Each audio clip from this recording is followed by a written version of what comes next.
The Alberta government will use artificial intelligence to draft a forthcoming piece of legislation called the Alberta Whisky Act. The legislation would establish production standards for a liquor product to be labeled as Alberta whiskey. It's great news for us.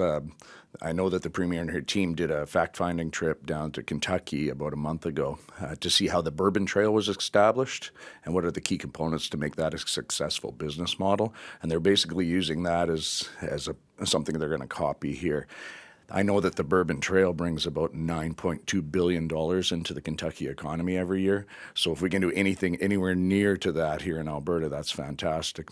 And I think that the government's identified that we have a bit of a problem from a tourism perspective in Alberta, where a lot of international tourists hit the airport in Calgary and head to Banff and then go back to Calgary and fly back home, or vice versa here in Edmonton, land and head to Jasper.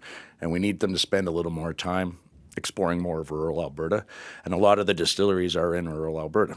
I make bourbon, but I'm not allowed to call it bourbon because It's not made in the United States. I make scotch, but I can't call it scotch because it's not made in Scotland. So we're trying to create that unique distinction by having components like it has to be Alberta water. We have some of the best water in the world. You won't believe how much of an impact the water has. And the second thing is the grain that we're growing here. We have some of the best farmers in the world. Our barley is being shipped to Scotland, and they're making whiskey out of it and then sending it back to us. So why don't we make it here?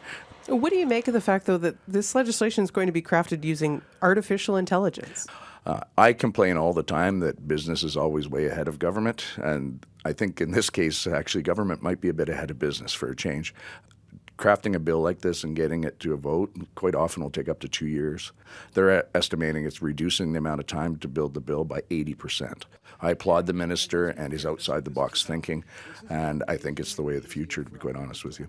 The government has a strategy with this to create a unique brand for Alberta whiskey by having components like it has to be Alberta water. We have some of the best water in the world here coming off the Rocky Mountains. It has to be grain that's grown here in Alberta, not brought from other jurisdictions. So by nailing down these criteria, we'll make a truly unique category for ourselves.